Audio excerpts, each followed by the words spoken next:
We despise what we don't understand. So let me teach you how to love your misunderstood. What's up, guys? It's your girl Angel Marie. Today we're going to be talking about how I grew my natural hair from this to this. Hey!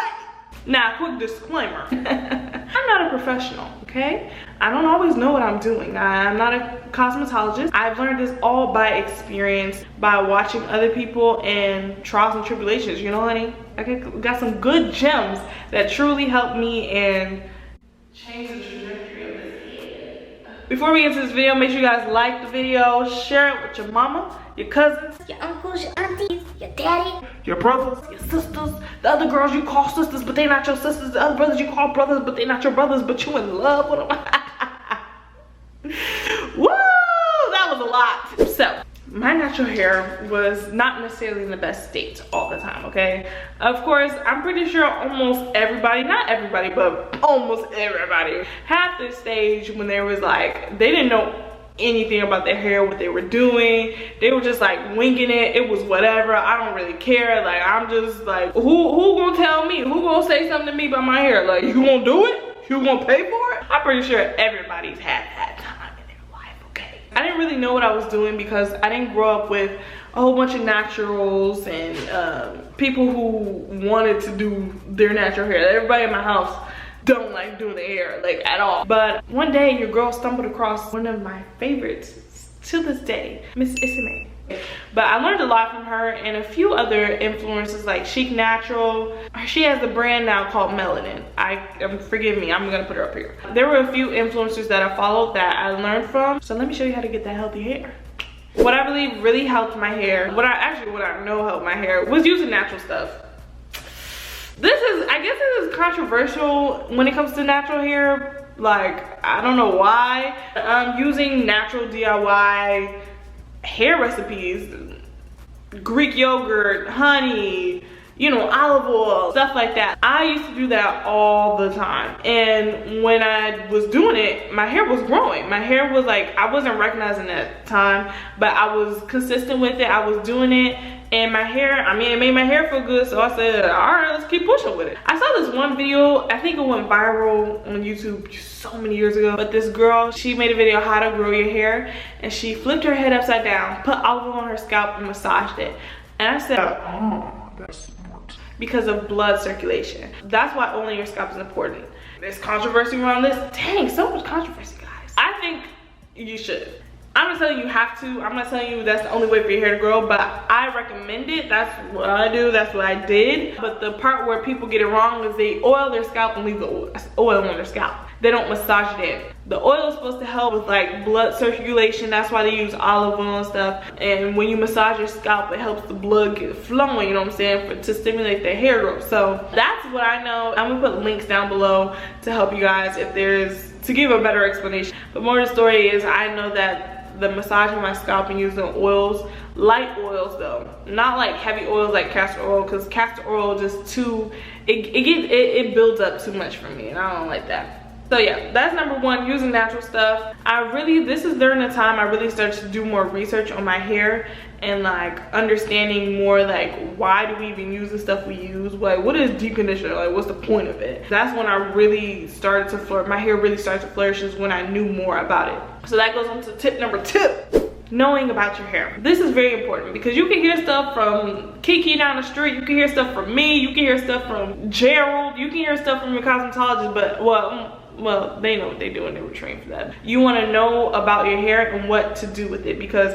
if you don't know about your porosity, what are you doing? Well, if you don't know about your porosity, what's the point? A lot of people used to push curl patterns. You see a lot of 4C, 4A, and 3B, 3A, 2C, A, B, C, D, E, F, G, H, I, J, K, L, M, N, O, P. Curl pattern has to do with in terms of some type of care when it comes to what type of brushes and combs to use.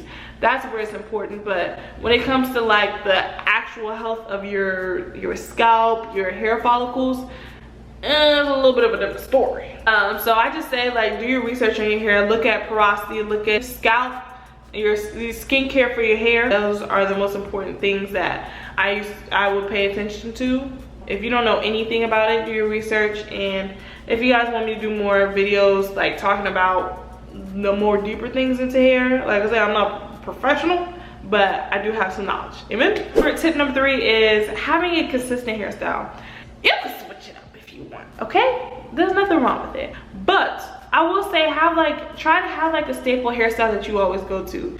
A twist out or a wash and go, a braid out or 2 braids. I think you should have a consistent hairstyle that you always go to, that leave your hair alone, that is just, you know what you're doing, you like how it looks, so you won't mess with it, and just leave it be. Leave your hair alone and have a go-to hairstyle. Because if you have a go-to hairstyle, you won't be doing a whole bunch of extra stuff to figure out what you want to do, and you won't be trying all this extra stuff that everybody else be doing. You know what I'm saying? Like, stick to a hairstyle, okay? Until your hair gets to a state that you can do a little bit more with it. For now, leave it alone. If your hair is damaged, if your hair breaks off so much, there's multiple ways to help that. One of the biggest issues with hair in general is people manipulate it so much that their hair breaks off. And that's what happened to me. Like, my hair was breaking off because I was doing so much foolishness. Relax, brushing it and combing it with the wrong combs, with the wrong brushes. So the next tip is using the right tools. You have to use the right brush and comb for your hair. Please do not use a rat tail comb to comb your hair out. Please do not use a Denman brush to brush on dry hair. Please don't use paddle brushes on dry, curly, matted up hair. Please, just for me. Let's be gentle with her hair. If we're gonna use paddle brushes, if we're gonna use Denman brushes, if we're gonna use brushes in general, we have to use them for the right occasion. There is the bristle brush. You have the bristle brush for slicking down your hair. Paddle brush, which, I'm gonna be honest, I don't use a paddle brush. If it's a paddle brush, the ends, they won't have the balls on it, because with the balls, it snags in my hair, it pulls, and it's just too much. Paddle brushes are for people with more straight hair, or when your hair is straight. Even then, I don't really like to use them, but it's better for that. Denman brushes are more so for finding your curls. They're not necessarily for detangling, because brushes can be harsh on your hair. The manipulation, bad. Just be careful.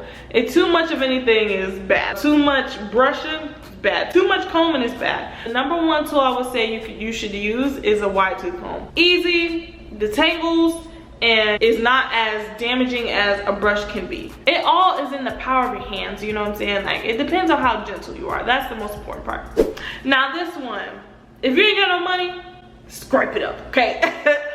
Ask your mama, ask your cousin, your brother, your sister, your daddy, somebody, at least once a year. Once or twice a year, get your hair professionally done. But please do your research on these people, because nowadays everybody named mama's a stylist. Okay, and not everybody cares about your natural hair, so they don't care if it's heat damage. They don't care. Okay, some people don't care.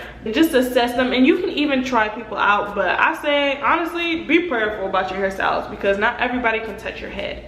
Just like you don't trust everybody with your food, don't trust everybody with your hair. Get a professional trim once, twice a year, and learn how to trim your own hair. And if you don't want to do it, you got the finances, or you got the funding of your parents, the funding of just finances, or just in general, you have somebody who can help you with it, let somebody else trim your hair, because most of the time, at least with my experience, I'm scissor happy, okay? When I trim, I think everything is dead hair, and so I go, more story, I just recommend you get a hairstylist, somebody you can trust, somebody who will not cut off all your hair, okay? It's just as better. This goes into the next thing, heat.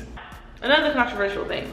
Heat is not bad. Too much of anything is bad. If you're using flat irons every day, when it comes to straightening your hair, I think you should very much limit it. Cut it all out if you can. If not, I don't know what to tell you, bro. I don't know. It's not bad if your hair is healthy and you know how to maintain it, but if you don't know how to take care of your hair straightened, you're gonna end up with damaged hair, because you're applying all that heat, you're not using the right heat protectant, you're not trimming your hair when it needs to be trimmed, you're not keeping your hair clean, your hair's not clean before you flat iron it, so you just flat iron over dirty hair. Like, it's so many components that it's just like, ooh, let's leave it alone. Okay, if y'all want me to give a part 2, I can give a part 2, but I don't want to be too long with it. I want this to be something you can congest, something that's easy, something that's simple. Last tip, have a routine. This worked for me a lot.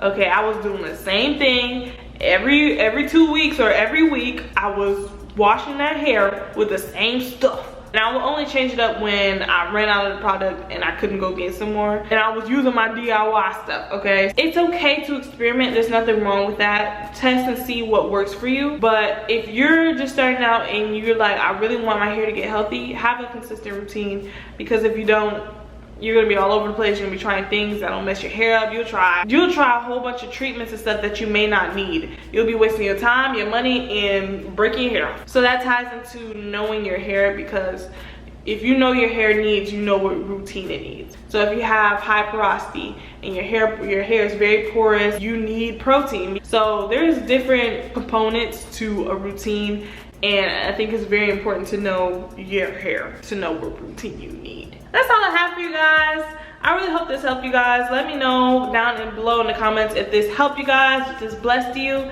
If it didn't, just say that. Like, be real with me. I can take it. I'm a thug for the Lord. Just let me know if this helped you guys. If not, okay, sorry. I mean, not sorry. So yeah. Make sure you guys like, comment, subscribe, and follow me on all my social medias. They'll be linked down below. I'll put down in the description some links to like some sites, some channels that I've watched that have actually helped me in my journey of growing my hair. Also, let me know if you guys want to see like my natural hair journey, so you can see like what I went through and how I overcame, you know, see that mane, baby. So I'll see y'all later. Email me on